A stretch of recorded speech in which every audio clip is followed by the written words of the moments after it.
Kayu besi rawa sepanjang 17 meter ini disiapkan untuk membuat salib. Melihat panjangnya, timbul pertanyaan, siapakah yang akan disalib? Siapapun itu, pasti sesuatu yang lebih besar dari mereka. Tapi Frankie Woro, Casimilus Awe, dan warga suku Auyu di Papua Selatan ini tak akan melukai siapapun. Mereka memakai salib ini sebagai tanda perlawanan.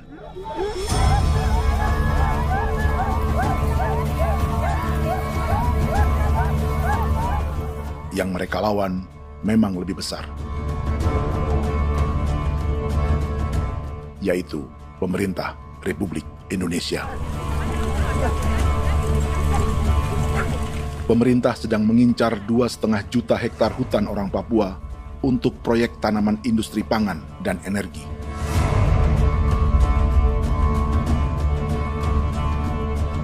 Ratusan kilometer dari salib orang-orang Auyu itu, orang Muyu sedang menyiapkan gerakannya sendiri. Tapi kali ini dalam bentuk sebuah pesta.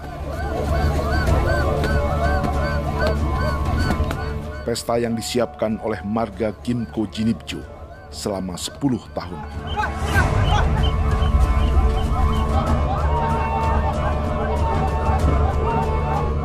Sosok di marga ini adalah Willem Kimco, orang asli Papua yang tak punya kartu identitas kewarganegaraan manapun.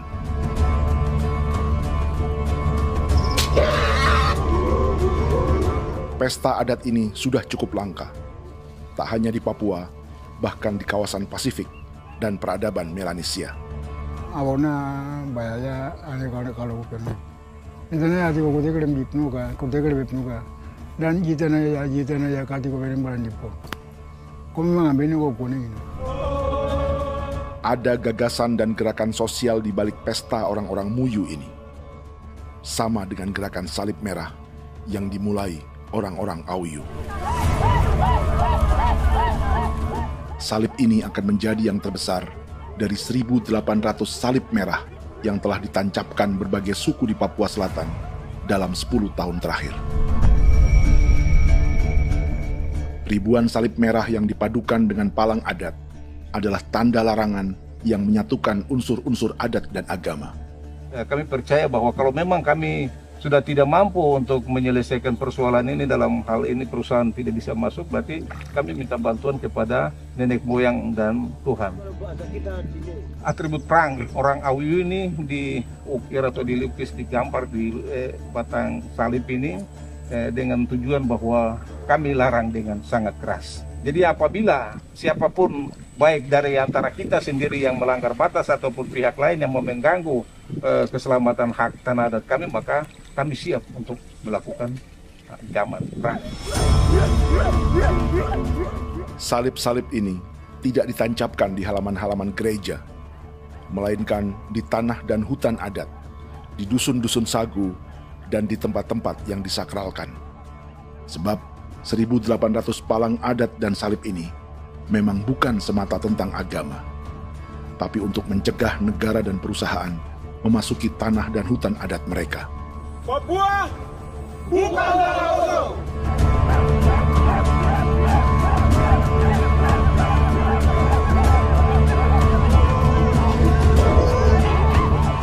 Di zaman TikTok ini, kami ingin menceritakan semua ini lewat film yang pendek.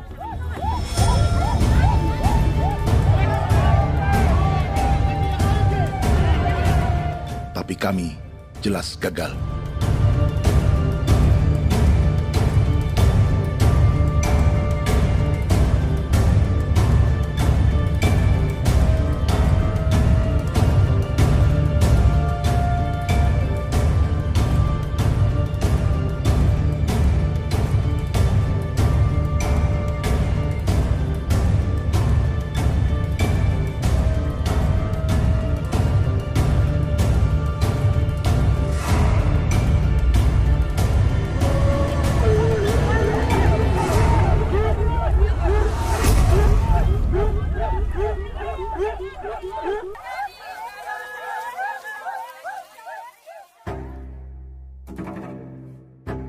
Di planet ini, ada 5 pemilik hutan hujan tropis terluas yang tersisa. Kongo di Afrika, Brazil, Peru, Bolivia, dan Indonesia.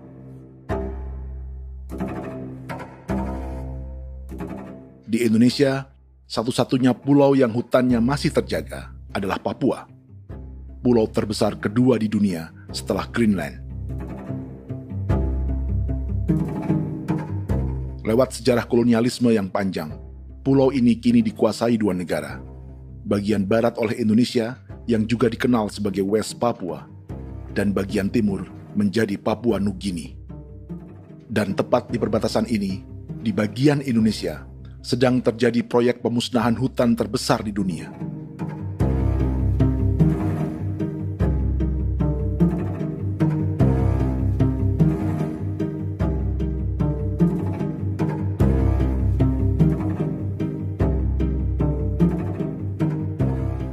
Pemerintah Indonesia sedang membuka lebih dari 2,5 juta hektar hutan untuk sawit, tebu, padi, dan peternakan. Ini disebut proyek strategis nasional untuk lumbung pangan dan energi yang jadi ambisi 3 presiden. Bagian terbesar direncanakan untuk mencetak sawah seluas 1,3 juta hektar. Lalu bagian lain akan ditanami tebu seluas 560.000 hektar untuk gula dan bioetanol. Setiap liter bensin di Indonesia akan dicampur bioetanol 10% atau E10. Ada 10 perusahaan di proyek ini, dan semuanya dimiliki oleh 1 keluarga saja. Berikutnya, ada areal sawit seluas 400.000 hektar untuk biodiesel. Targetnya mencampur 50% solar dengan minyak sawit atau B50. Dan terakhir, pemerintah akan membuka peternakan seluas 380.000 hektar. Jadi, apa yang salah dengan proyek pangan dan energi ini? 5 orang Papua dalam film ini akan menjawabnya.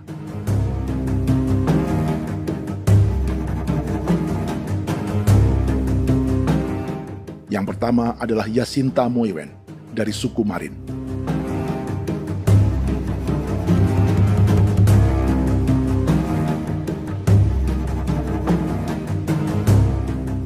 Yasinta dan warga di distrik Ilwayap di Merauke sudah menjadi korban. Hutan dan rawa sebagai sumber pangan dan ekonominya telah dihancurkan. Jalan sepanjang 135 km sedang dibuat, dan di kiri kanannya akan dicetak 1 juta hektar sawah. Mereka sulit menolak atau melawan. Salib sudah digeser, masih datang lagi dengan senjatanya mereka nih. Karena proyek ini juga dijaga tentara. Macam-macam senjatanya.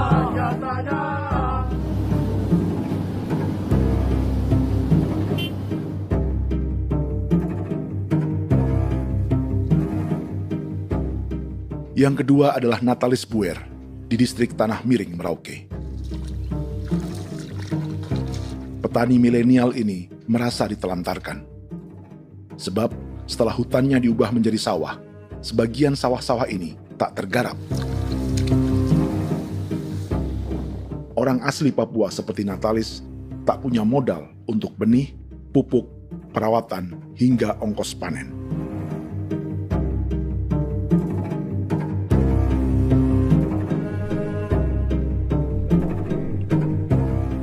Orang ketiga adalah Vincent Kuipalo dari suku Yenan di distrik Jagebob, Merauke. Vincent dan suku Ye sedang menjadi korban. Hutan adat orang-orang Ye sedang dihancurkan untuk perkebunan tebu dan bioetanol. Tanah mereka juga diincar untuk markas-markas militer, pasukan yang akan menjaga proyek pangan dan energi ini.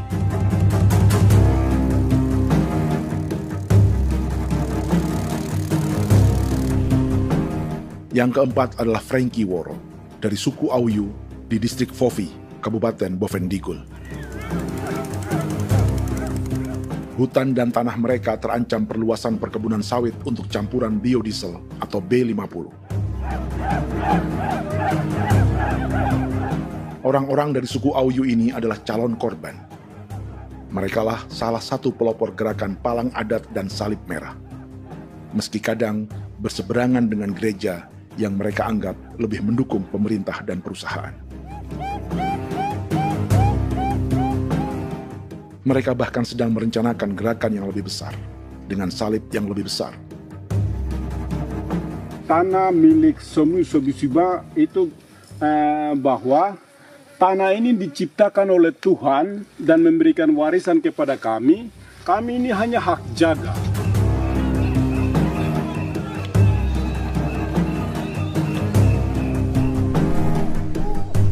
Sosok kelima adalah Willem Kimco dari suku Muyu di Bovendigul.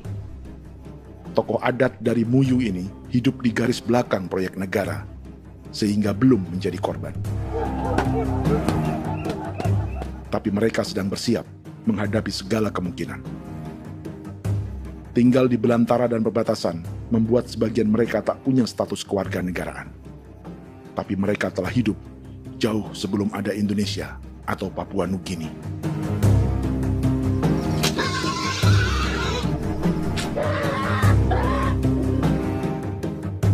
Kelimanya mewakili jutaan orang asli Papua yang sedang terancam eksistensinya. Jika kita merasa kepunahan peradaban Neanderthal di Eropa, Aztec dan Inca di Amerika, atau aborigin di Australia adalah sejarah masa lalu, film ini menceritakan bagaimana pemusnahan sebuah bangsa dan kepunahan sebuah peradaban sedang terjadi di masa hidup kita. Kepunahan bukan karena kerusakan lingkungan dan ruang hidup semata, juga karena dihantam 60 tahun operasi militer.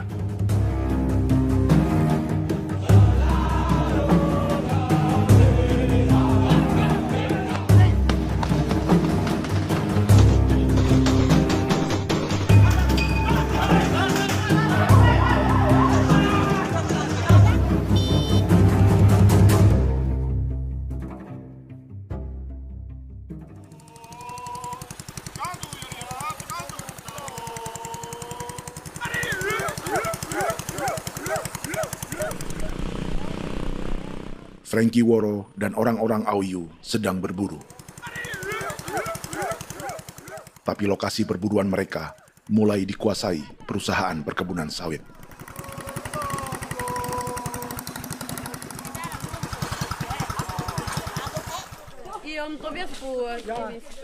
Kita akan menuju arah ke Inabusu. Di sana kami akan masuk di wilayah konsesi perusahaan PT Indo Asiana Lestari, dan di situ ya ada survei-survei mereka yang mereka pernah lakukan, tapi juga kami ada lakukan tanda-tanda saksi di sana.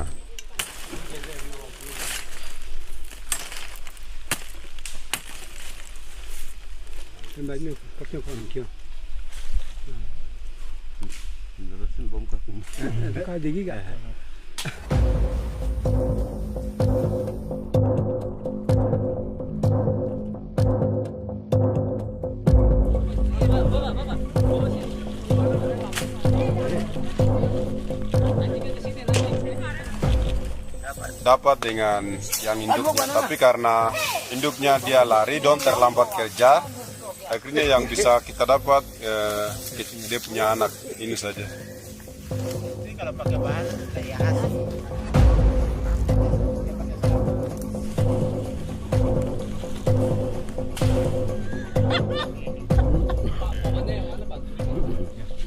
Pohon ini pohon bitanggur, dia punya kayu ini kita biasa gunakan untuk kerja perahu, dan juga kulit depu getanya itu kita pakai untuk kerja ini, panah-panah ini lem, jadikan lem ini, panah-panah.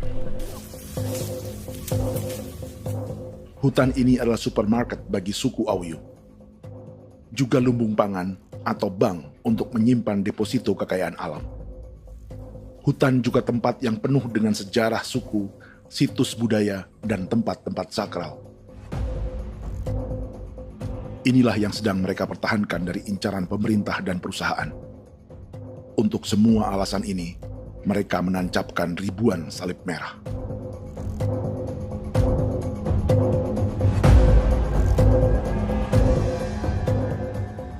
Tapi dari kampung, warga suku Auyu memberi kabar pada Frankie tentang intimidasi oleh aparat negara agar mereka melepas tanah ke perusahaan sawit dan berhenti memasang palang adat dan salib merah.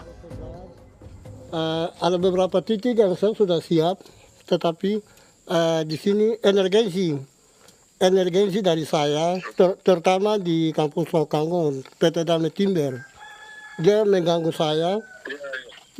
saya dengan menggunakan kekerasan maupun pihak hukum. Dan kemarin saya ada pernyataan penolakan secara resmi, tapi masih tetap dengan menggunakan pihak hukum untuk masuk, untuk harus dituntut saya untuk harus diterima perusahaan itu. Kita di situ ada 15 marga, tetapi 15 marga juga tidak setuju. Marga-marga siapa yang terima dan marga-marga mana saja yang menolak. Nanti kita lihat dari pertimbangan itu, dan di situ dan kita undang mereka untuk bicara dengan kami. Sebagai sosok yang aktif dalam gerakan, warga Auyu terus memberi informasi lapangan kepada Frankie yang tak selalu berada di kampungnya. Izin pernyataan yang mereka paksa saya untuk tanda tangan itu, tapi sementara saya tidak tanda tangan. Data semua ada di tangan saya. Ya. Baik, kalau gitu itu lebih bagus karena tanda tangan itu yang berbahaya. Iya. Tanda tangan itu yang lebih berbahaya karena sekarang ini modern dan canggih, dan itu yang mereka biasa pakai untuk tipu muslihat. Mereka biasa pakai itu di tanda tangan itu. Betul. Dari Bambisa juga di Sofia dia masuk untuk memaksakan kami marga untuk harus menerima perusahaan itu. Tapi kemarin kami sudah menolak. Babinsa nama bosku. Babinsa ini nama bosku. Itu yang sekarang strategi militer yang sekarang mereka pakai. Jadi yang penting masyarakat itu yang benar-benar mau menolak siap dukung ketua marga siapa yang nanti tampil. Ini adalah peta konsesi sawit untuk biodiesel dalam proyek strategis nasional. Dan di distrik Fofi inilah, orang-orang Auyu hidup dari sungai dan hutan. Tapi Frankie di Bovendigul masih lebih beruntung. Setidaknya dibandingkan Yasinta Mowien di Merauke yang sudah kehilangan hutan dan rawanya.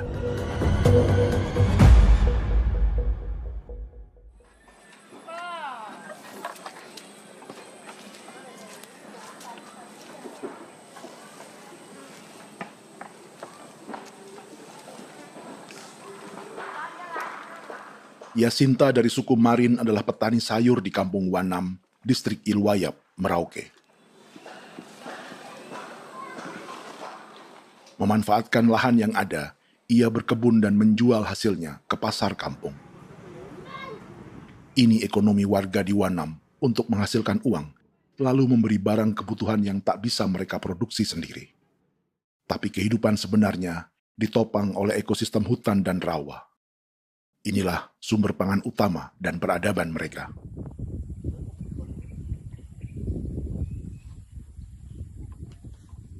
Namun ketenangan ini diusik ketika tiba-tiba pada Mei 2024, di Pelabuhan Wanam datang ratusan alat berat untuk proyek pangan dan energi pemerintah.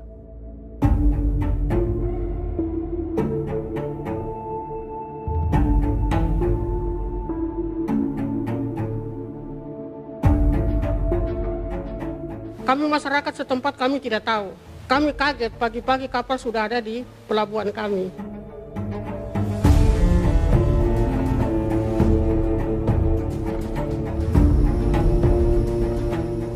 Yasinta Mowien atau Enrika Gebze dan warga lainnya tak pernah diajak bicara atau dimintai pendapat. Seakan-akan Papua adalah tanah kosong. Kita suka kaget yang dong bawa turun alat berat dong bawa turun, kita kaget masyarakat. Dorang subongkar itu kayu-kayu.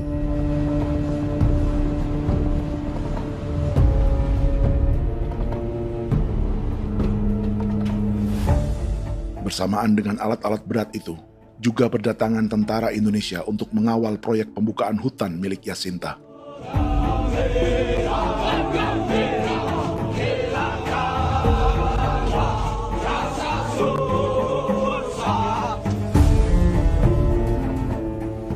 Ribu alat berat didatangkan dari Cina ke Papua oleh perusahaan bernama John Lin Group sebagai kontraktor pemerintah. Ini disebut sebagai pesanan eskavator terbesar di dunia dengan nilai 4 triliun rupiah. Misinya membuka hutan dan rawa milik orang Marin, salah satunya untuk membangun jalan sepanjang 135 km. Sementara di kiri kanannya akan dicetak sawah yang ditargetkan seluas 1,3 juta hektar. Jalan berupa garis lurus ini bukan rute tradisional ekonomi masyarakat.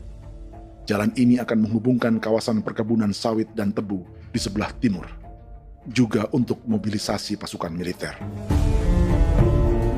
John Lin Group adalah perusahaan yang dimiliki Andi Samsudin Arsyad atau yang dikenal dengan Haji Isam. Sebagian orang mengenalnya sebagai pengusaha yang hobi balapan mobil.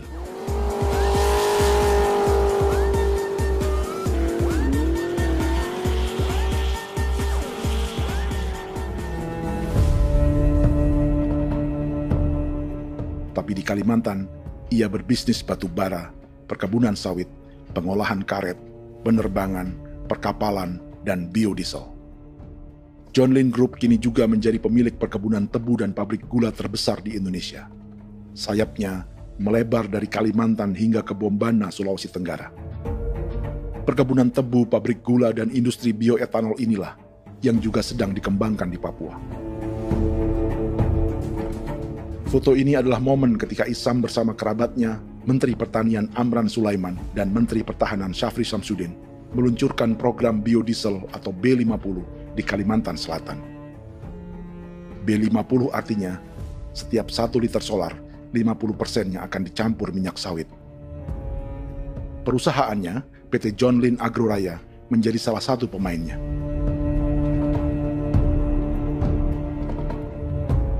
Sepanjang tahun 2025, saham PT John Lin Agroraya pernah naik hingga 700%.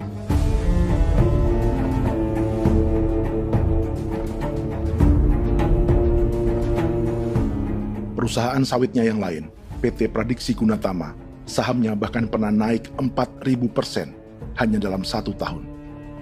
Dari harga saham ini saja, nilai kekayaan keluarga Isam diperkirakan mencapai 100 triliun rupiah lebih, menjadikannya salah satu keluarga terkaya di Indonesia dan salah satu pemain penting industri bioenergi. Dan di Papua Selatan inilah sebagian sawit-sawit untuk mendukung program B50 akan ditanam. Inilah tanah orang-orang Wambon, Muyu, Marin, Yei, atau Auyu seperti Frankie Ward.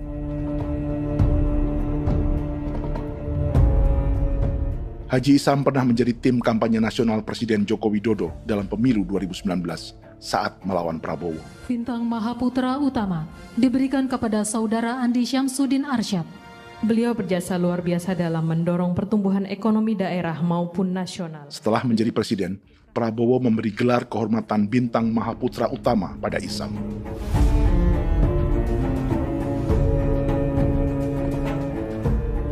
Sejumlah menteri Prabowo, juga kerabat dan orang-orang yang pernah bekerja di perusahaan Isam.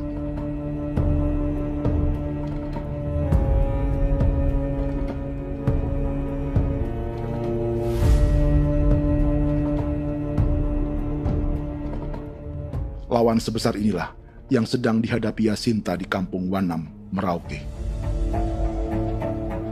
Atau petani perempuan lain seperti Enrika Gebse. Jadi alam kita ini sudah rusak. Jadi kita itu biasa jalan dari sini tuh harus pasang jerat di situ, harus cari makan di situ lagi.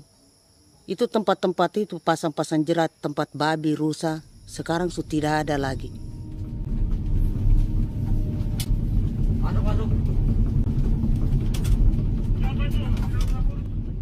Rekaman ini memberi gambaran bagaimana Kasuari kehilangan rumah di bekas hutan dan rawa yang telah dibabat.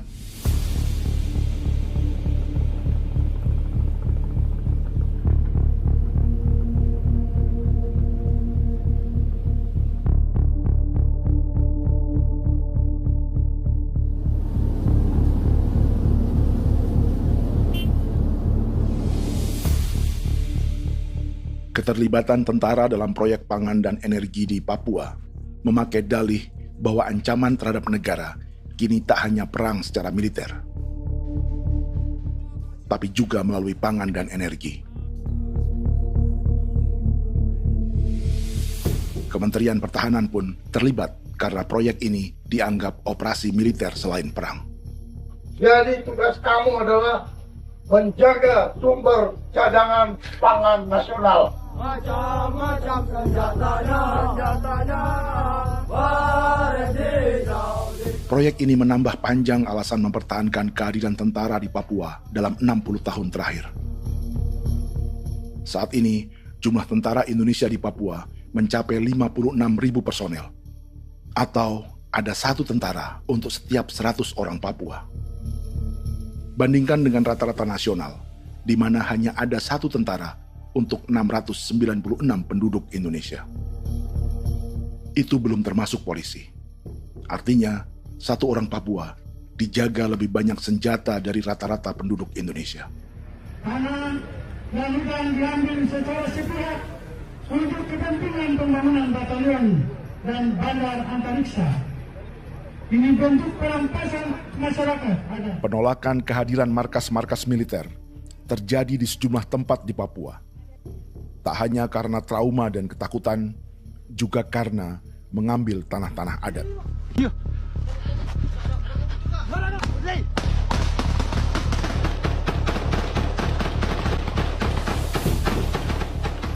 Salah satu alasan mengapa militer terus ditambah di Papua, karena masih ada perlawanan dari Organisasi Papua Merdeka atau OPM selama 50 tahun terakhir.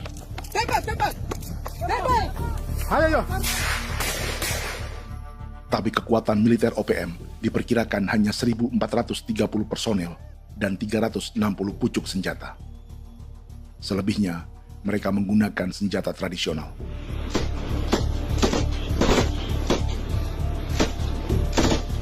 Dengan demikian, kekuatan tentara dan polisi di Papua 58 kali lebih besar dari gerilyawan Organisasi Papua Merdeka.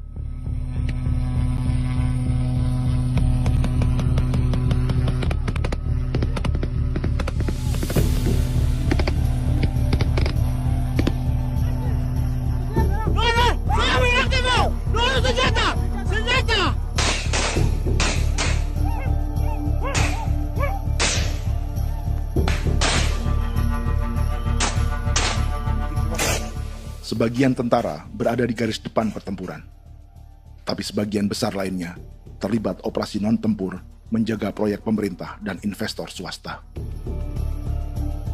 Seperti Batalion Infanteri Teritorial Pembangunan di distrik Jagebob, Merauke ini. Lokasinya bersebelahan dengan konsesi lahan tebu untuk gula dan bioetanol milik PT Murni Nusantara Mandiri. Baik perusahaan maupun markas militer, keduanya mengambil hutan milik suku Ye dari marga Kuipalo. Tapi dorong datang, tanam ini saja di sini, tanam Papa Nama ini. Victor Kuipalo menunjukkan apa yang terjadi. Jadi kita juga kaget ini. Nah, kalau ini Papa Nama ini memang, ini Papa Nama ditanam tapi bukan haknya mereka yang ini. Ini hak kami di sini, hak dusun kami, marga Kuipalo yang punya hak dusun ini. Setelah memasang patok, alat berat mulai bekerja untuk membangun markas militer di tanah orang Ye.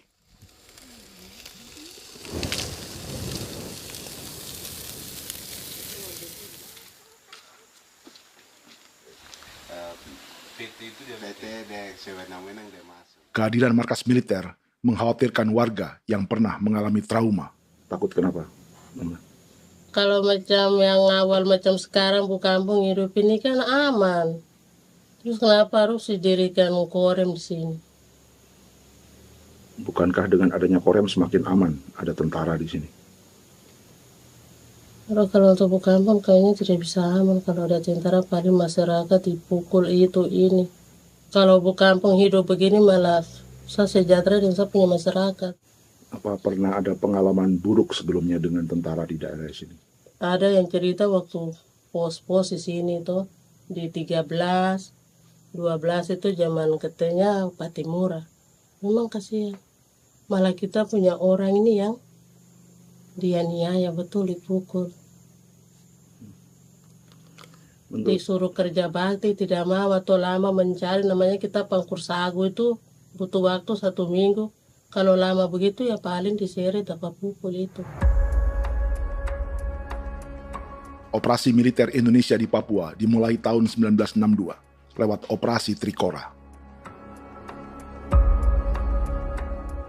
Tapi perlawanan bersenjata pertama di Papua baru dilakukan tahun 1965 di Manokwari. Nanti tanggal 1 Mei jam 12.30 pemerintahan di Irian Barat mutlak akan jatuh di tangan.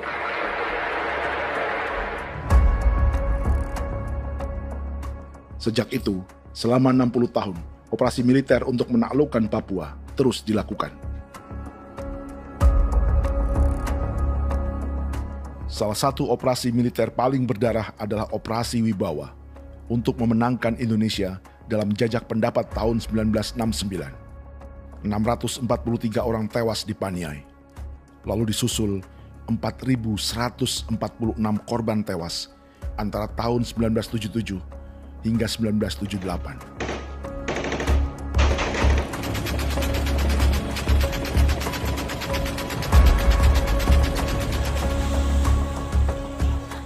Operasi militer ini menimbulkan gelombang pengungsian hingga kini. Dewan Gereja Papua mencatat 103.000 orang menjadi pengungsi pada tahun 2025 dan nyaris tak diberitakan media-media Jakarta.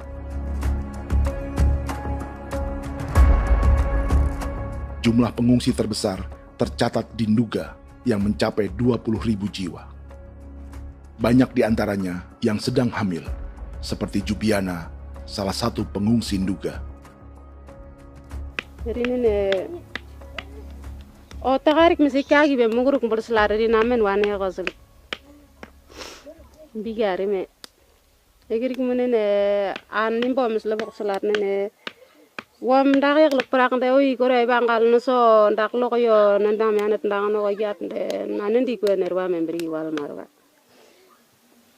egirik munene wa tringel no semana o ngal siak ya ber kumbik nyak masala ore na me wo suluk ri namen wani go semane kuman nak wani wani ndemo lo ndak misri namen bre go lo nak no semana ne be minit waru ra kana bi ne dige war de mino pragit de laina bulan Maret April ya na mana kantan barang ne lire na bam ne Jubiana lalu menamai anaknya pengungsi Kogoya. Selain Jubiana, juga ada Emma dari Maibrat yang melahirkan di hutan. Sampai di kampung gini, katanya bilang ada tentara yang bangun jembatan. Saya capek itu juga pun masih tahan. Kembali lagi ke hutan lagi. Itu sampai saya jatuh di tengah jalan. Orang sampai terbanting di kayu semuanya. Berasa sakit begitu. Melengkapnya tuh Domika Serli, pengungsi Wako. Masyarakat sipil dari kampung Aitrem sementara mengungsi karena kampungnya sementara dikuasai oleh TNI Polri. Seratusan ribu pengungsi di Papua saat ini jauh melampaui jumlah yang mengungsi ke Papua Nugini tahun 1984, yaitu 10.000 orang karena menghindari operasi militer.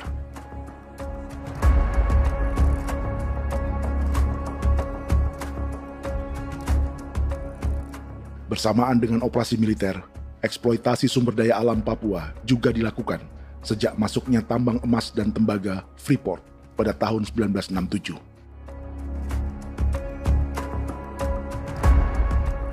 Disusul perkebunan sawit awal tahun 1980-an. Lalu ada perburuan buaya untuk diambil kulitnya. Sebelumnya, ada eksploitasi gas alam di Teluk Bintuni, pencarian besar-besaran kayu gaharu, atau pembukaan hutan tanaman industri.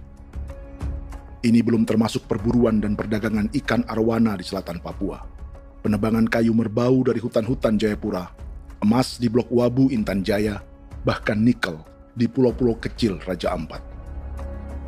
Dan kini, dalam skala yang belum pernah terjadi dalam sejarah, Papua dipaksa mencetak sawah, tebu untuk bioetanol, dan sawit untuk biodiesel.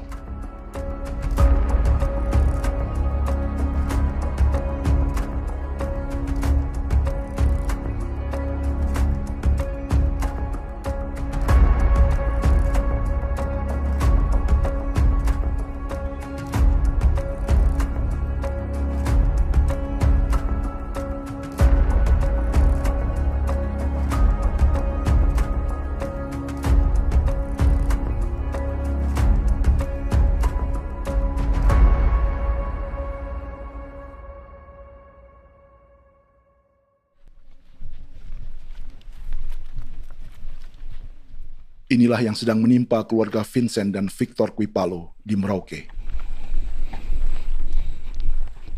Hutan mereka diambil untuk markas militer dan industri perkebunan, PT Murni Nusantara Mandiri. 1 dari 10 perusahaan yang diberi konsesi untuk menanam tebu dan memproduksi gula serta bioetanol seluas 52.000 hektar.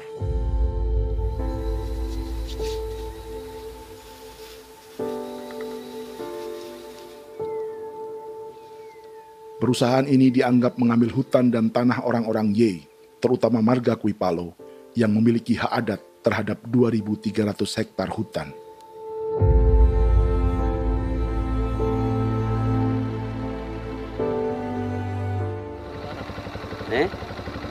Tentara? Tentara. Oh iya, tentara.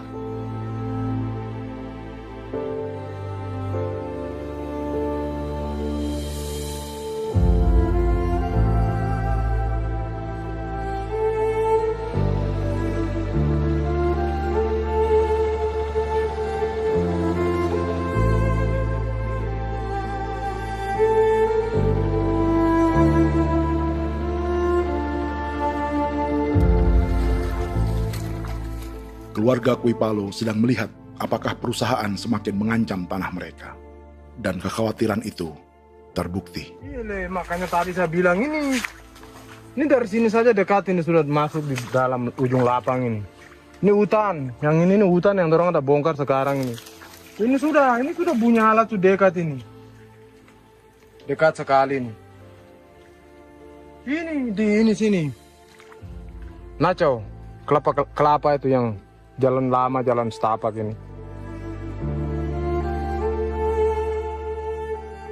Dari udara, terlihat alat-alat berat semakin mendekati tanah orang-orang Ye, marga Kuipalo.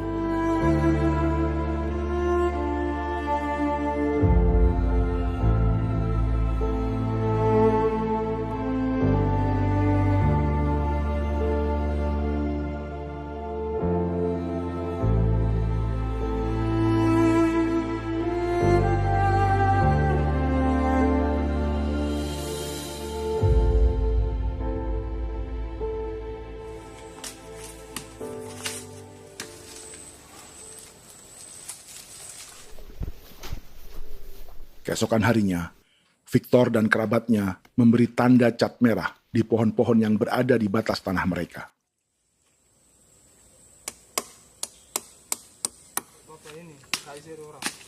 Tapi tanda peringatan adat ini tak diindahkan perusahaan.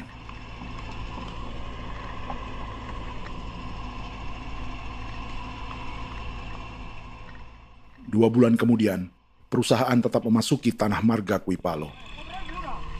Sama.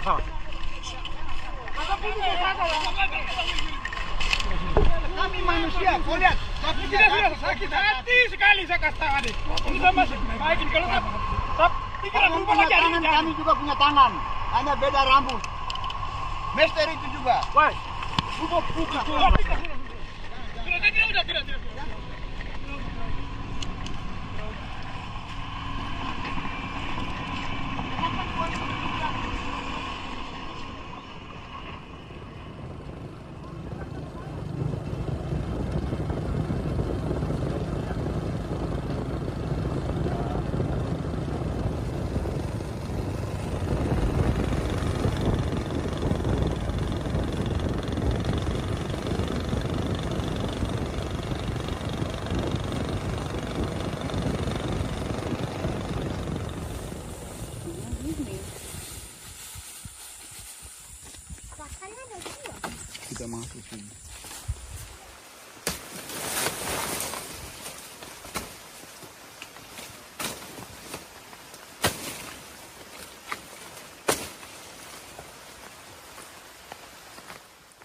Jadi ya untuk itu seperti saya katakan tadi, apakah lebih baik kita tidak usah ada kah atau bagaimana, kita pisahkan, pisahkan dari negara ini kan?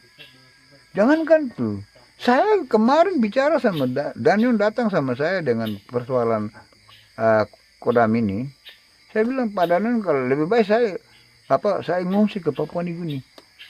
Dia bilang, aduh Bapak jangan begitu. Ya memang. Kalau tidak bisa menghargai kami, lebih baik pilihan yang itu yang saya memilih. Lebih baik saya pindah dari sini. Saya mengungsi ke Papua Nugini, di negara tetangga. Masih di laut. Apa? Ada ini. Karena saya bilang sama Kapolsek Pak, Agustus ini 17 Agustus saya tidak kasih naik bendera merah putih. Saya bendera ada, nanti saya taruh di meja. Bendera saya ada. Karena saya punya pikiran percuma kita ini merasa bahwa kita hidup di bawah naungan merah putih. Ternyata merah putih tidak lindungi kami. Tidak anggap kami sebagai kami rakyatnya. Dia lambang negara. Dan kami menghargai lambang negara itu. Ternyata lambang negara ini, kita bernaung di bawah lambang negara ini, kita tidak dilindungi. Hak kita tidak dihargai.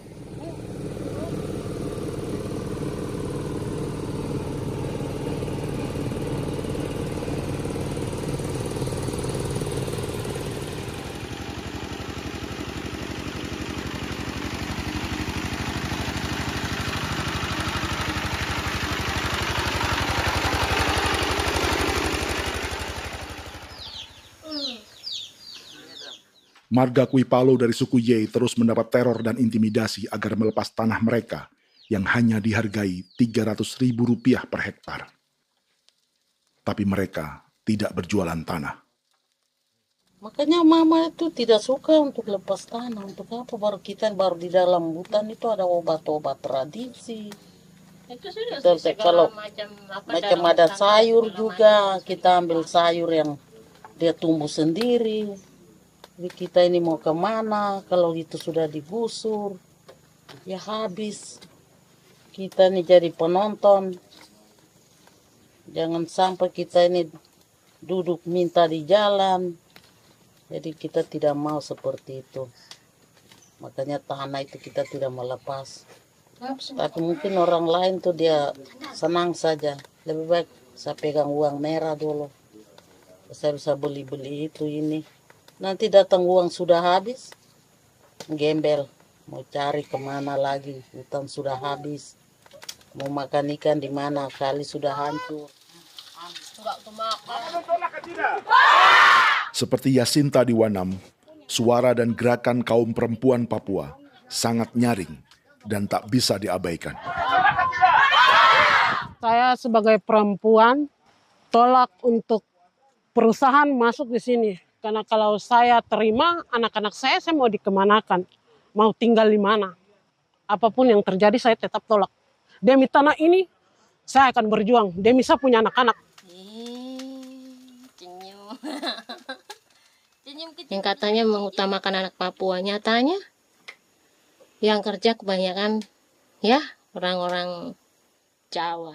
Saya sendiri orang Jawa, tapi bukan mau bicara yang tidak-tidak. Memang kenyataannya seperti orang-orang Papua itu diterbelakangkan, kurang diutamakan, gitu.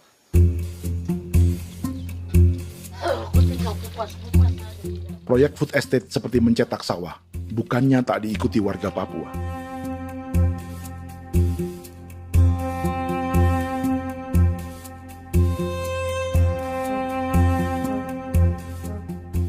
Salah satunya Natalis Buer di distrik Tanah Miring, Merauke.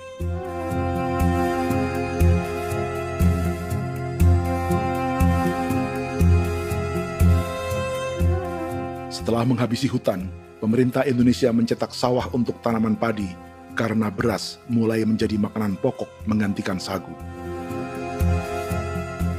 Sebagian besar penggarapnya adalah warga transmigran yang datang sejak era 1980-an. Bahkan petani transmigran sudah ada sejak Belanda membuka proyek padi kumbe di distrik Kurik. Lokasi yang sering jadi langganan pejabat Indonesia memamerkan sawah di Papua. Tapi Natalis juga ingin belajar menanam padi atau bersawah. Namun ia kesulitan karena dibutuhkan modal untuk benih, pupuk, hingga pemeliharaan dan panen. Lalu sawah-sawah ini pun mulai dikuasai pendatang.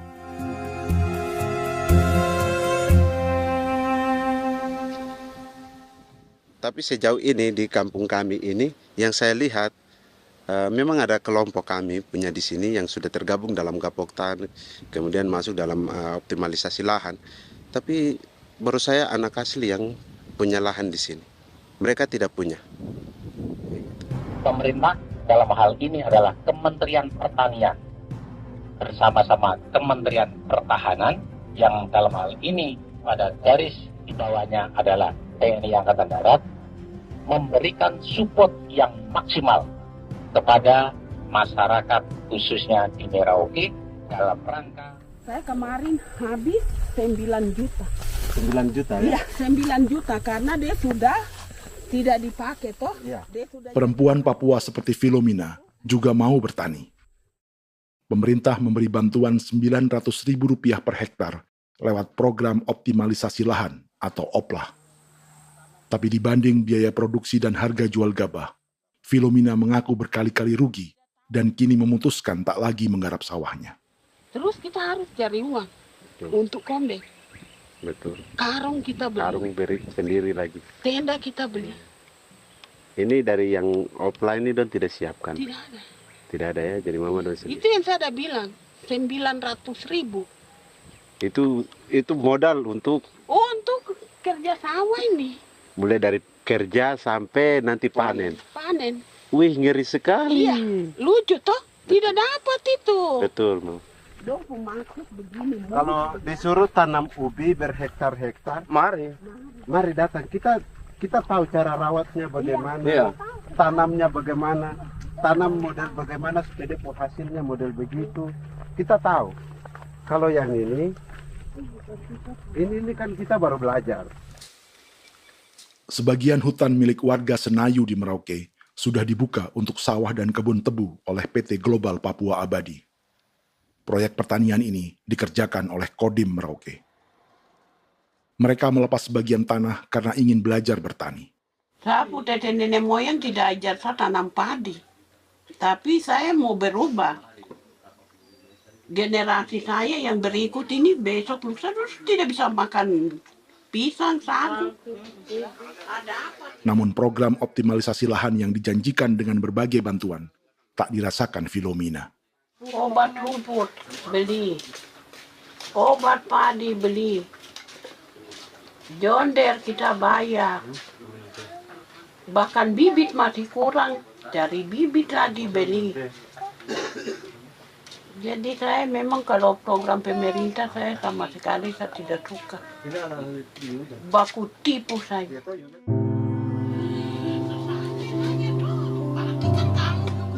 Mereka merasa ditinggalkan sendiri, jatuh bangun belajar bertani padi. Sementara sumber pangan dan air yang semula mudah didapat, kini telah berganti sawah dan kebun tebu. Dulu kita masih bisa jalan, nanti masak di kali, pakai air kali. Minum pakai air kali. Sekarang kok mau masak? Tidak ada air, sudah susu, mau minum tidak bisa. Sudah dengan obat. Drone semprot tebu itu saja drone. Drone yang semprot. Saya lihat di itu. Jadi kita bukan drone yang terbang di atas untuk disemprot. Dong lempar pupuk di bawah ya dia mengalir ke kali. Mengalir ke kali, ke rawa-rawa.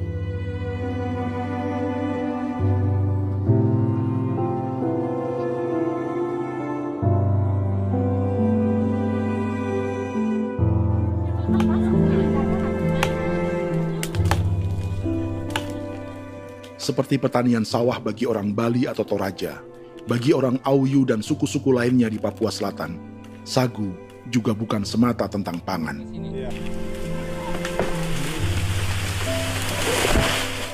Bagi orang Auyu dan Marin, sagu adalah kerabat, sosok orang tua, sosok nenek moyang yang harus dijaga dan dilindungi. Lagi bikin apa mama ini mama? Pakai toko itu sagu.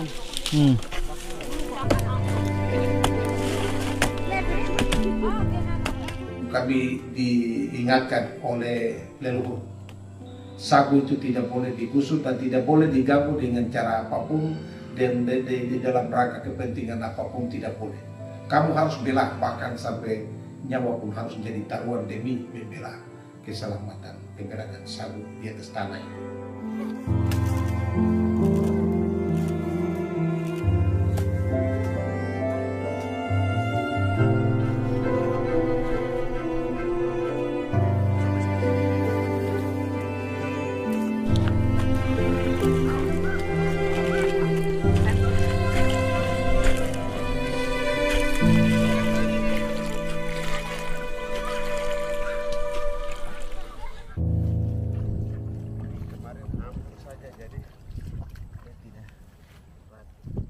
Menurut Natalis, pemerintah di Jakarta mendefinisikan lumbung pangan semata urusan beras dan mencetak sawah.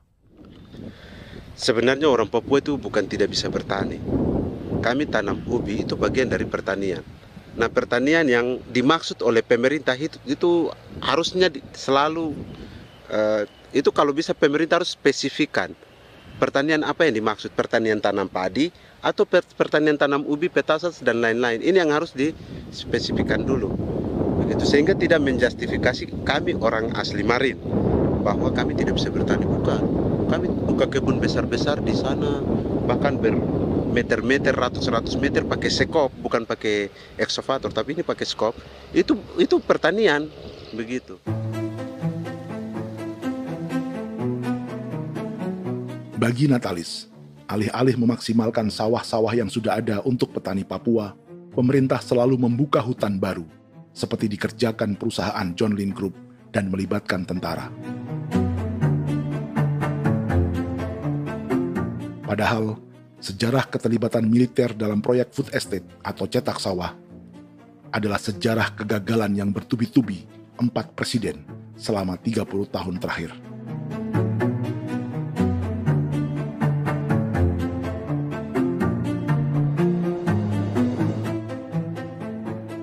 Papua bukan yang pertama menjadi proyek lumbung pangan yang melibatkan tentara. Kalimantan telah menjadi korban 30 tahun sebelumnya.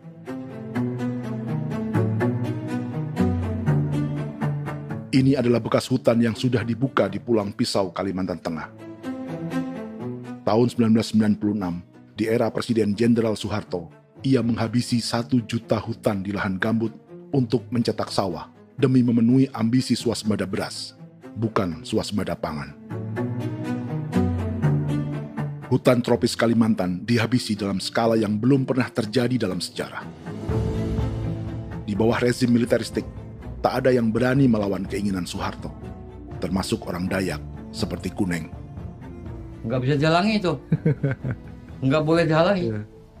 Ya kalau ada kata-kata aja menghalangi, sudah kita diseret ke kepolisian dulu. Atau bisa langsung di PKI-kan. Iya, di PKI-kan gitulah. Jadi kita tuh nggak berani apa-apa dulu tuh.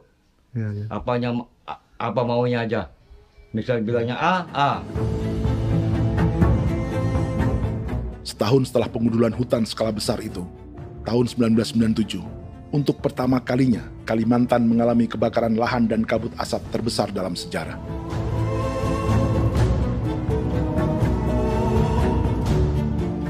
Sebagai ilustrasi, ini kondisi kabut asap tahun 2015.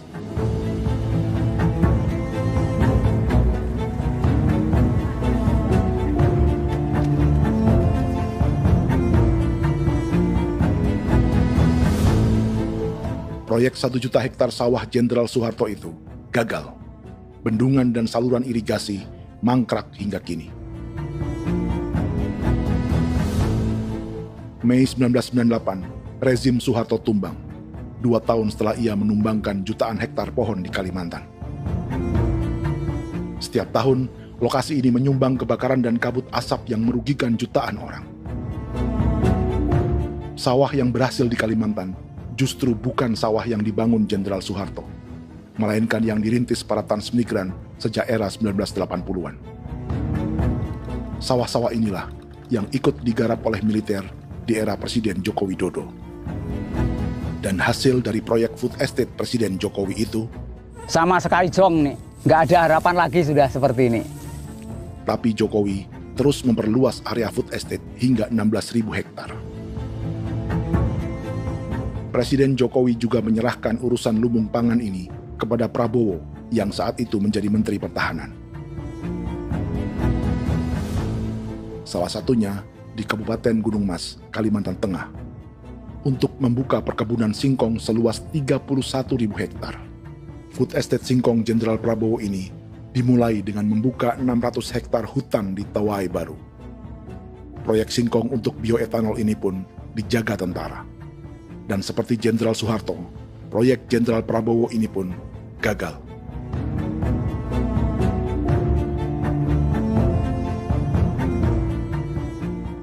Dengan reputasi ini, Joko Widodo dan Prabowo justru sedang membuka 2,5 juta hektar di Papua.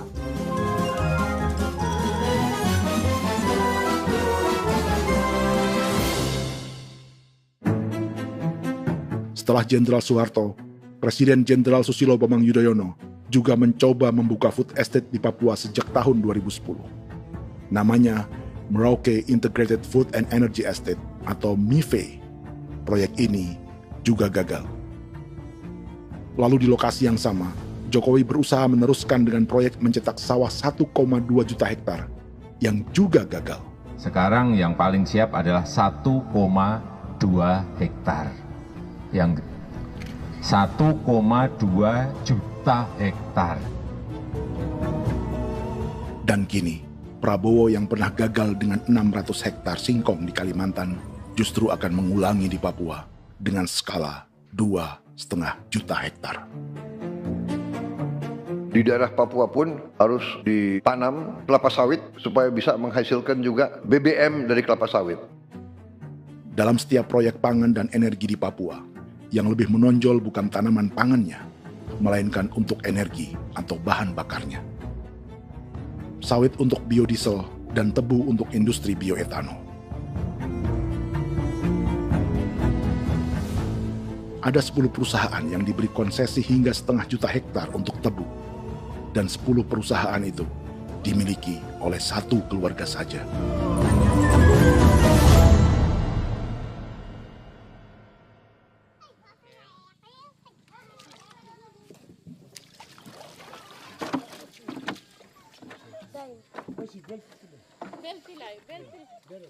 Para perempuan Auyu di Bovendigul akan berangkat memancing. Priska Beni membantu menyiapkan perahu.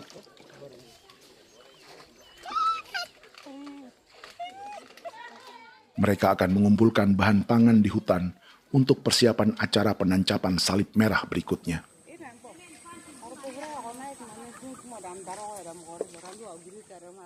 Priska sudah mengambil posisi memancing.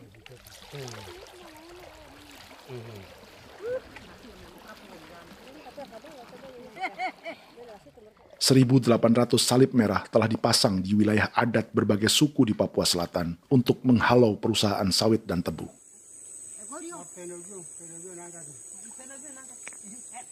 Maria Tebung yang paling muda datang membawa hasil. 2 ekor ikan gastor alias gabus toraja. Sebagai generasi Z, pendidikannya sampai sekolah dasar.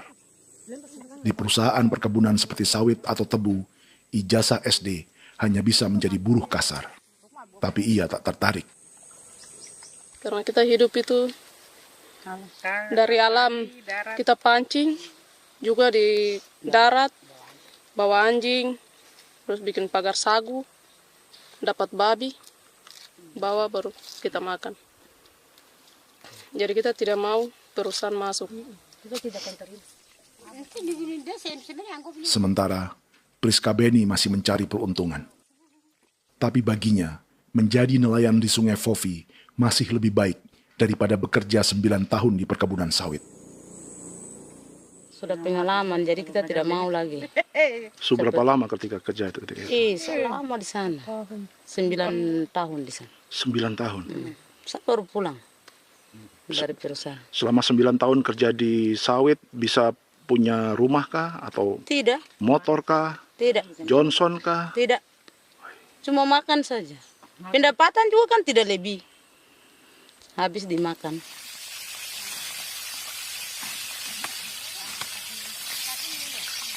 Satu minggu libur berapa hari? Tidak libur. Minggu tetap kerja? Tetap kerja. Tidak bisa ke gereja? Hari Minggu kerja. Hari Minggu juga kerja. Jadi dia tidak mengenal agama perusahaan itu. Di grup perusahaan sawit Korindo, Priska digaji 2 juta rupiah per bulan dan tinggal di mes karyawan. Tapi gaji itu dipotong bahan makanan atau BAMA rata-rata 1 juta rupiah setiap bulan. Korindo adalah grup perusahaan yang salah satu usahanya adalah hutan tanaman industri dan sawit di Bovendigul dan Merauke. Di Papua, mereka memakai bendera PT Tunas Sarwa Ema. Perusahaan ini pernah memberi bantuan pada Keuskupan Agung Merauke. Keuskupan Merauke belakangan mengeluarkan pernyataan mendukung proyek strategis nasional di Papua. Umat Katolik yang memprotes sikap gereja tersebut ditangkap polisi. Jadi selama 9 tahun tidak bisa nabung? Tidak. Makan saja. Makan saja. Makan saja. Menabung bagaimana? Keperluan banyak. Tidak sampai. Habis di anak-anak uang sekolah. Uang 1 juta itu mana sampai. Menabung juga tidak cukup. Sudah pengalaman, jadi kalau di sini perusahaan mau masuk tidak.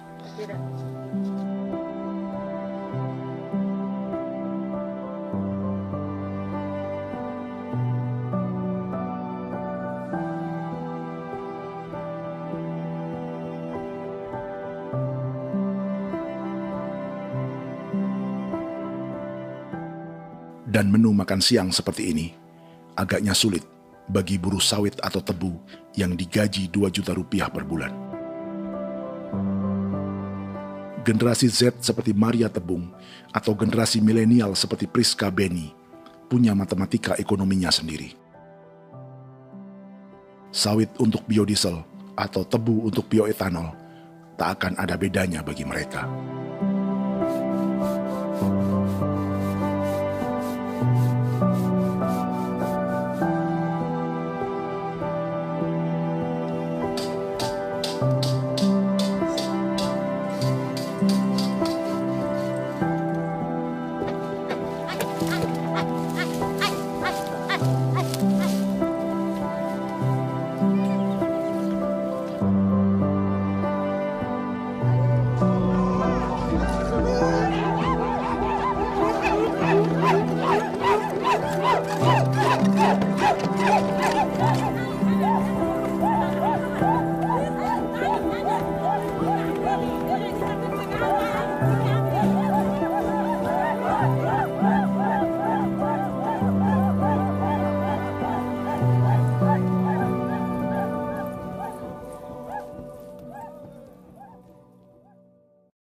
Perkebunan tebu 1,5 juta hektar di Merauke adalah ide 3 presiden untuk menggenjot penggunaan bioenergi sebagai campuran bahan bakar fosil. Selain swasembada pangan, swasembada energi di daerah Papua pun harus ditanam kelapa sawit supaya bisa menghasilkan juga BBM dari kelapa sawit.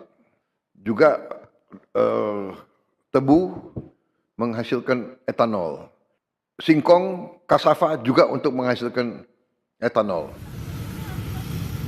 Bioetanol adalah bahan bakar nabati atau tumbuhan yang dapat dicampur dengan bensin.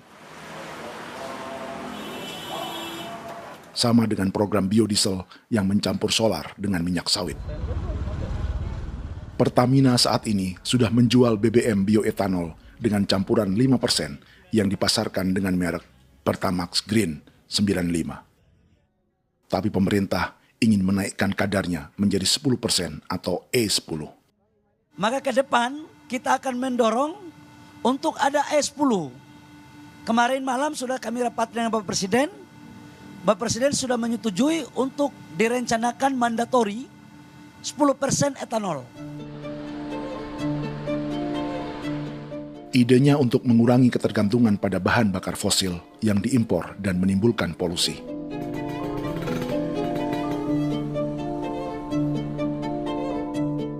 Tapi bioetanol bukannya tak mengorbankan lingkungan, hutan, rawa, dan manusia.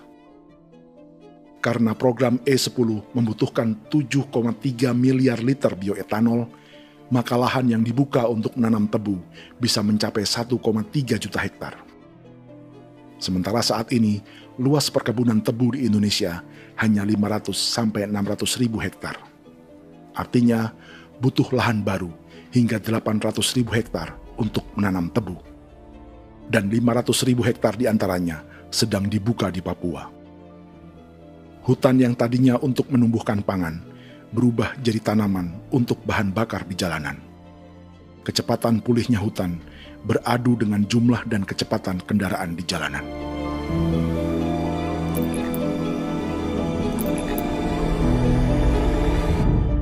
Dahaga terhadap energi tak pernah bisa dipuaskan. Setelah minyak sawit untuk biodiesel, dunia kini merambah singkong, jagung, dan tebu untuk bioetanol. Benua Amerika, Eropa, sebagian Afrika, hingga separuh Asia kini mulai memakai bioetanol sebagai campuran bahan bakar.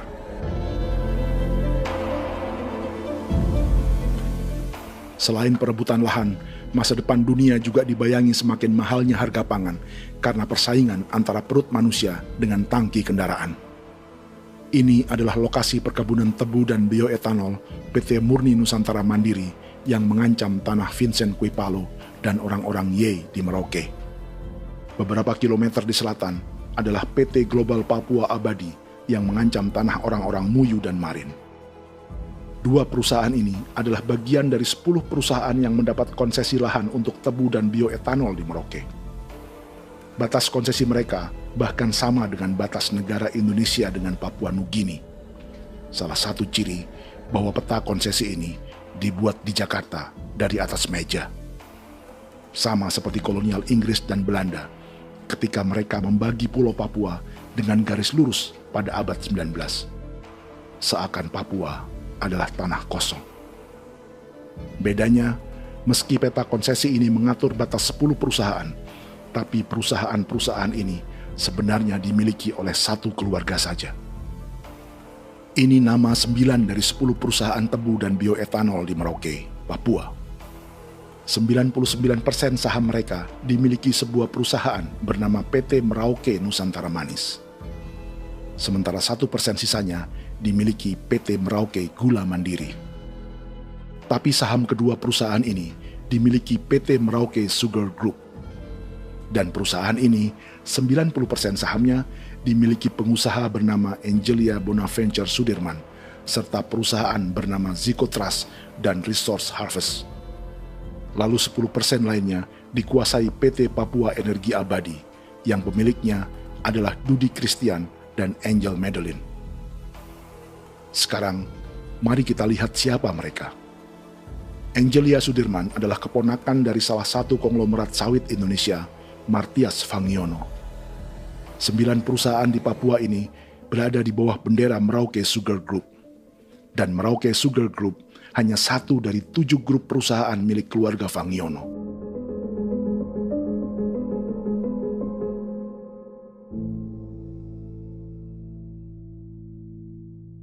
Ini Martias Fangiono. Seperti Haji Isam, Martias selama ini dikenal sebagai pengusaha sawit yang kini merambah bisnis tebu dan bioetanol. Ini momen saat penanaman perdana tebu di Merauke bersama Presiden Joko Widodo Juli 2024. Di sini juga ada anak Martias Fangiono, yaitu Wirastuti Fangiono. Wirastuti adalah salah satu yang menonjol dari keluarga Fangiono. Tahun 2025, Forbes mencatatnya sebagai konglomerat termuda dengan kekayaan 23 triliun rupiah yang mengendalikan 2 grup usaha, FAP Agri dan Surya Dumai Industri. Keduanya adalah perusahaan sawit dan biodiesel. Anak dan bapak ini adalah investor utama bagi Jokowi dan Prabowo untuk proyek tebu dan bioetanol di Papua. Sementara yang ini adalah mertua Sitorus, pemilik raksasa agribisnis dunia, Wilmar International, yang juga memegang konsesi sawit di Papua lewat berbagai perusahaan. Tapi mertua kini memakai bendera baru, yaitu KPN Corporation atau Karunia Prima Nastari. KPN inilah yang memiliki kelindan bisnis dengan keluarga Fangiono untuk proyek tebu Merauke. Apalagi grup Wilmar yang didirikannya juga pemain gula utama di Australia. Tahun 2010, Wilmar membeli 100% saham perusahaan gula terbesar Australia, Sucrogin. Akuisisi senilai 1,5 miliar dolar Amerika ini langsung menjadikan Wilmar pemain tebu terbesar kelima dunia. Sebagian bibit tebu yang ditanam di Merauke adalah varietas yang dikembangkan Lembaga Riset Gula Australia atau Sugar Research Australia. Sugar Research Australia lalu menjalin kontrak pengembangan bibit dengan PT Global Papua Abadi milik Fangiono. Tapi masalahnya, Sugar Research Australia adalah badan publik yang tugasnya memajukan petani tebu dan sebagian dananya berasal dari pajak warga Australia. Itu artinya, warga Australia membiayai pengembangan bibit tebu untuk investor dan pemerintah Indonesia. Dokumen ini menunjukkan bahwa lembaga yang dibiayai warga Australia itu pernah memiliki kontrak penyediaan bibit dengan PT Global Papua Abadi milik keluarga Fangiono. Kontrak itu baru berakhir pada November 2024. Artinya, saat Presiden Jokowi dan keluarga Fangiono menanam bibit tebu pada Juli 2024 ini, kontrak itu masih berlaku. Nama lain dalam keluarga ini adalah Siliandra Fangiono, yang pada tahun 2024 dijuluki Raja Sawit Termuda dengan kekayaan 39 triliun rupiah dalam catatan Forbes. Ia mengendalikan grup First Resources. Secara umum, keluarga Fangiono memiliki 20 perusahaan di Sumatera, 32 perusahaan di Kalimantan, 1 di Jakarta, 2 di Singapura, dan 25 perusahaan di Papua. Di Papua, perusahaannya tersebar dari Sorong, Mapi, hingga Merauke. Para politikus dan pejabat Indonesia terus membesarkan konglomerasi, meski Martias Fangiono pernah divonis 1,5 tahun penjara karena kasus pembalakan liar dan kebun sawit ilegal tahun 2007. Sementara tahun 2022, Wilmar terlibat kasus korupsi ekspor minyak sawit dan divonis mengembalikan kerugian negara 11,8 triliun rupiah. Tumpukan uang ini disebut sebagai pembayaran dari grup Wilmar yang diterima secara simbolis oleh Presiden Prabowo pada Juni 2025 lalu. Tapi peran raksasa biodiesel dan bioetanol dunia ini belum akan surut di Indonesia. Bahkan sebaliknya. Sebuah dokumen presentasi bisnis dari Wilmar International Limited pada tahun 2010 ini bisa menjadi petunjuk. Presentasi ini bagian dari proses pembelian 100% saham raksasa tebu Australia, Sucrogin. Dalam presentasi ini, Wilmar mengaku ditawari konsesi lahan 200.000 hektar di Papua, atau dulu disebut Irian Jaya, untuk menanam tebu. Dengan penerbangan hanya 2,5 jam dari kantor Sucrogin di kota Townsville ke Merauke, Wilmar akan mengawinkan bisnis gula dan bioetanolnya menjadi pemain dunia.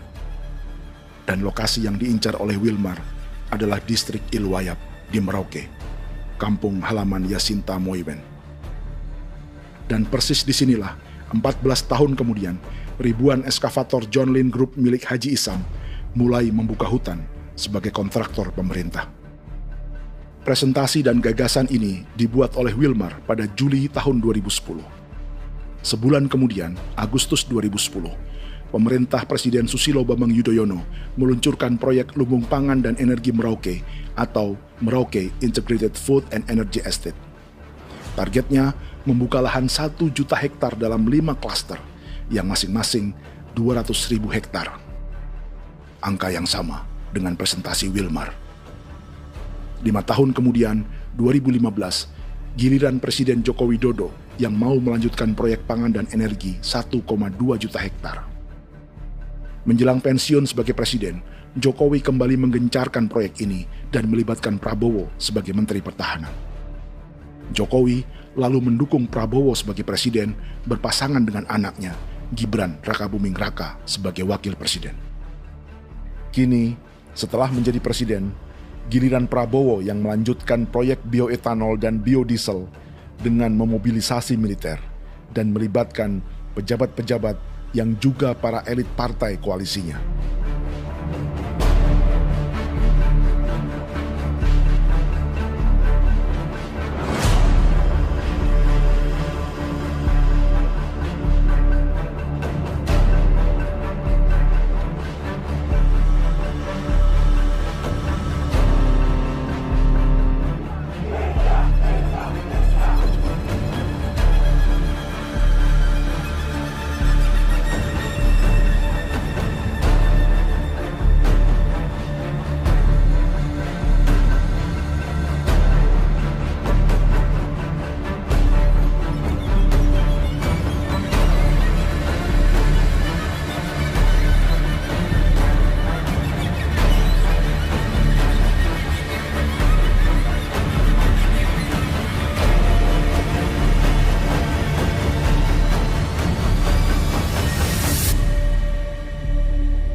...300 tahun lalu, hutan-hutan di Pulau Jawa dalam waktu singkat berubah menjadi perkebunan tebu di bawah rezim kolonial Belanda. Orang Jawa menjadi buruh dan petaninya dipaksa menanam tebu. Dari kolonialisme dan politik tanam paksa itu, Belanda memperkaya negara dan para investornya. Tak puas membuka hutan untuk perkebunan di Jawa dan Sumatera, kolonial Belanda menanam tebu hingga di Suriname dan mengerahkan ribuan orang Jawa sebagai buruh pada tahun 1890. Inggris yang sudah menguasai negara seluas India dan Papua Nugini pun masih menanam tebu jauh di tengah Samudra Pasifik, di tanah orang-orang Fiji. Lalu memindahkan puluhan ribu orang India menjadi buruh di sana. 200 tahun sebelumnya, ratusan ribu orang Afrika bahkan diperbudak untuk bekerja di perkebunan-perkebunan tebu Spanyol dari selatan Eropa hingga Karibia, Kuba, atau Jamaika. Jika dulu tebu menjadi gula atau emas putih, kini cerita kolonialisme tebu berlanjut di Papua untuk bahan bakar nabati atau bioetanol. Dan seperti semua cerita tentang kolonialisme, akan ada yang berpesta dan ada yang membayar. Dalam setiap cerita pesta kolonialisme, baik di Jawa, Karibia, atau di Papua, selalu melibatkan para elit lokal, dari pejabat, perwira, hingga agamawan. Tapi dalam setiap kolonialisme, juga selalu ada cerita tentang mereka yang mempertahankan diri dan melawan.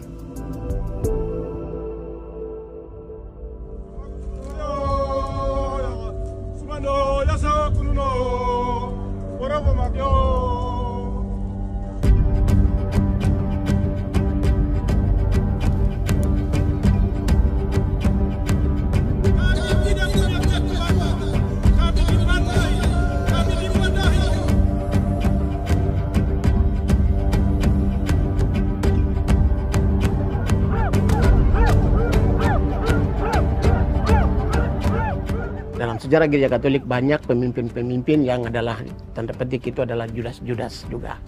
Jadi itu sudah pasti karena itu adalah manusia. Satu sisi sebagai manusia dalam perjalanan digoda, apalagi ada dalam posisi-posisi jabatan ya mungkin banyak tawaran-tawaran lain, lalu disitulah terjadi pergeseran keberpihakannya kepada misi gereja tadi itu untuk umat, untuk mereka yang tertindas. Orang kirim ekskuvator, orang kirim tentara, orang kirim polisi. Pukul kami bukan pencuri, kami tidak pernah mencuri orang barang.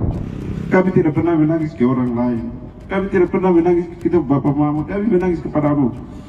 Tuhan kami lemah. Musti datang di hijau Cikui, orang lain datang ke bangsa kami, ke wilayah kami untuk kasih habis kami.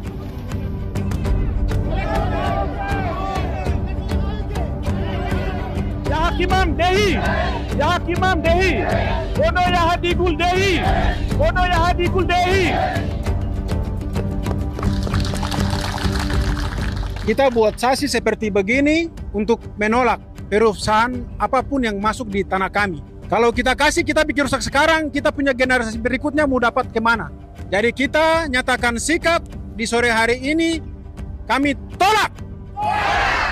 Apa yang dilakukan pemerintah untuk PSN adalah kejahatan. Pemerintah bagian dari kejahatan, aktor perusak dan pembunuh terhadap negara, terhadap alam, hutan, terhadap manusia. Jadi negara jadi aktor pembunuh. Jadi Pilatusnya siapa? Negara, pemerintah Jakarta ini.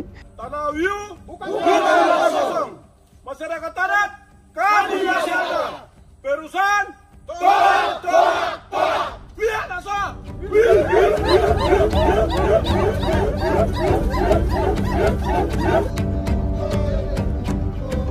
Jika tanah adat dan hutan adat hilang, kami mau hidup di mana?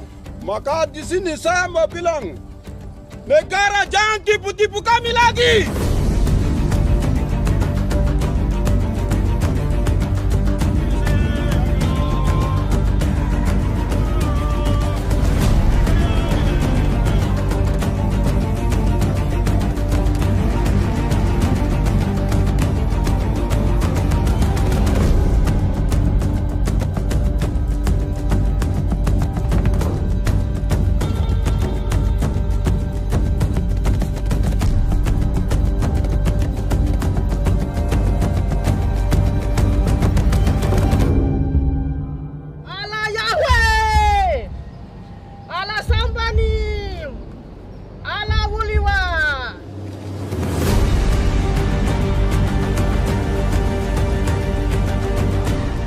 Kalau kami dianggap orang Papua itu bagian daripada Republik ini, tolong hargai kami.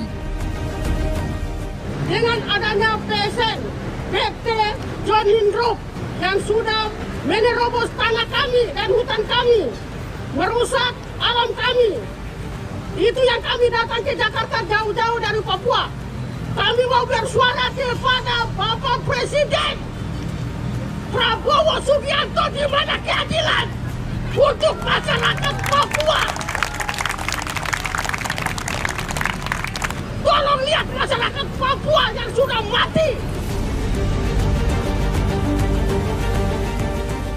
Kami bersepakat menyatakan, 1.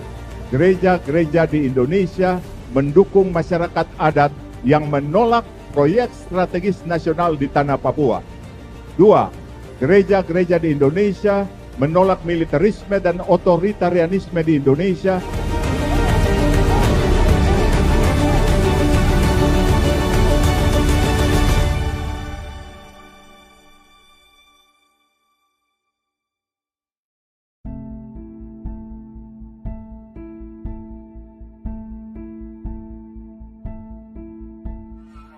Kita sering merasa banyak hal buruk sudah jadi cerita sejarah. Dan kita sekarang hidup lebih baik, lebih beradab, atau mustahil melakukan kejahatan seperti di masa lalu. Kita tidak lagi menghukum mati orang dengan memenggal kepalanya. Kita menembaknya atau menyuntik racun agar tertidur dan mati. Tapi ada hal-hal yang tak berubah. Salah satu pembantaian yang kuat di ingatan kita adalah kejahatan Nazi atau genosida di Rwanda. Padahal pembantaian juga sedang terjadi di masa kita, seperti di Gaza, Palestina. Penghancuran sebuah peradaban seperti Indian di Amerika atau aborigin di Australia juga kita anggap masa lalu. Sekarang kita merasa lebih baik dan lebih toleran. Padahal proses penghancuran bahkan pemusnahan yang sama sedang terjadi terhadap bangsa Melanesia di Papua. Begitu juga dengan praktik kolonialisme. Kita merasa penjajahan seperti dilakukan Portugis, Inggris, atau Belanda sudah menjadi sejarah. Dan Indonesia tidak mungkin menjajah. Padahal itulah yang sedang terjadi dan dirasakan di Papua.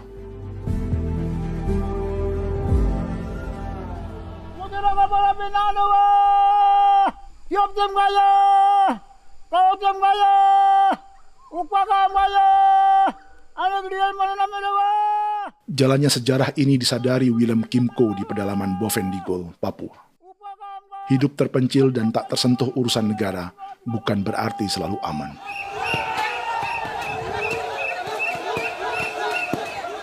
Untuk sampai di tempat ini, orang-orang Muyu menempuh 2 hari berjalan kaki mengarungi hutan, lembah, dan sungai.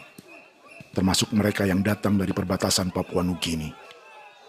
Mereka berkumpul untuk memenuhi undangan pesta adat yang disebut Awon Atatbon atau Pesta Babi. Yang mengundang adalah marga Kimco Jinipjo. Yang dituakan di marga ini adalah Willem Kimco. Ia tak punya kartu tanda penduduk dan kewarganegaraan manapun, baik Indonesia atau Papua Nugini. Tahun 1984, 10.000 orang Papua, terutama suku Muyu, mengungsi ke Papua Nugini untuk menghindari operasi militer Indonesia, termasuk Willem Kimco.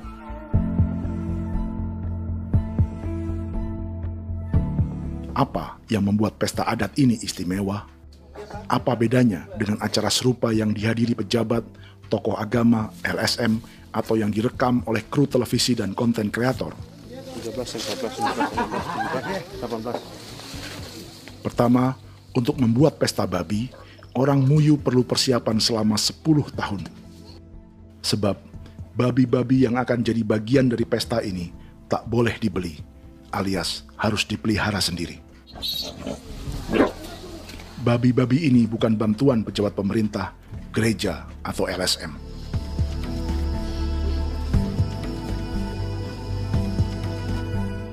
Yang kedua, babi-babi ini tidak dipelihara di kandang. Jadi punya nama babi ini kah? Harimau. Harimau? Harimau. Dia kulit dengan ini bulu di harimau, macam harimau begitu dia kasih nama harimau. Setelah diberi nama, mereka dilepas liarkan di hutan sejak kecil. 10 tahun kemudian, jika tiba saatnya pesta, para pemburu akan mencari mereka di dalam 479 hektar hutan milik marga Kimco. Suku atau marga lain tak akan mencurinya di hutan, karena mereka sudah punya babi dan wilayah masing-masing. Itu artinya, mereka harus tetap menjaga dan mempertahankan hutannya, agar babi-babi bisa hidup. Demikian juga dengan lahan pangan mereka, yang menumbuhkan sagu, keladi, atau aneka sayuran.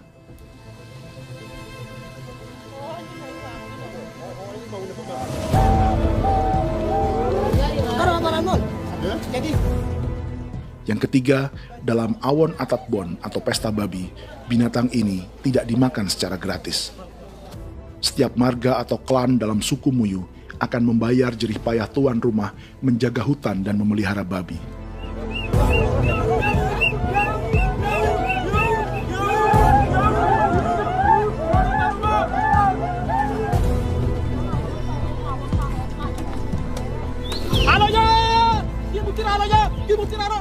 Ini seperti arisan untuk menjaga budaya dan lingkungan. Bagian dari budaya dan ekonomi timbal balik yang ditandai dengan siklus memberi dan menerima.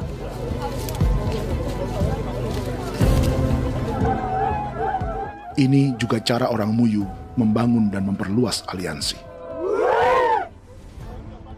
Awon bet begul bet, ulan yau kando bet, asat bet anani, asat bet yang ligan anani, oh, ado amten anani, menini tu na jaga, kepo kemo ko di mana. Kepo kemo mayat nih. Kep tetek mau yang gue kep kanin between ke iftore wen. Nih wen netana ke kadek me. Oke. Kep kan nanti kutu apa mau kepo kep pasak kutu orang. Kon keneman gini wan. Koko kati bolon ya bengo. Koko kuning bolon ya. Jika Willem Kimco dan marganya bisa menjaga hutan dan wilayahnya, marga lain ikut diuntungkan sebagai sebuah ekosistem. Demikian juga sebaliknya. Alasan keempat, mengapa pesta babi ini memiliki tempat khusus dalam peradaban orang Muyu, karena Willem Kimco khawatir peradaban mereka akan punah, menyusul ancaman terhadap ekosistem dan hutan. setiap marga atau klan harus mengkonsolidasi diri dan membangun aliansi.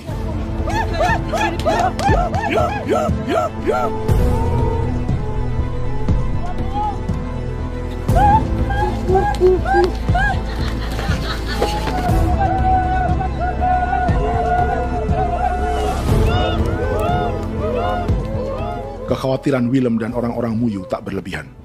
Ruang hidup mereka bersinggungan dengan proyek bioetanol dan biodiesel pemerintah Indonesia.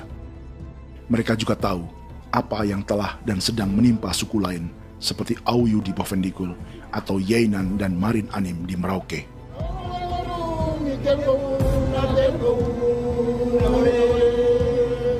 Jika suku-suku lain menggunakan palang adat dan salib merah sebagai gerakan perlawanan, orang-orang Muyu memakai pesta babi untuk mempersiapkan diri dan konsolidasi. Sebab, berbeda dengan saat mengungsi tahun 1984, kali ini yang datang ke tanah orang-orang Muyu tak hanya tentara, juga alat-alat berat bersama para pebisnis pangan dan energi. Awan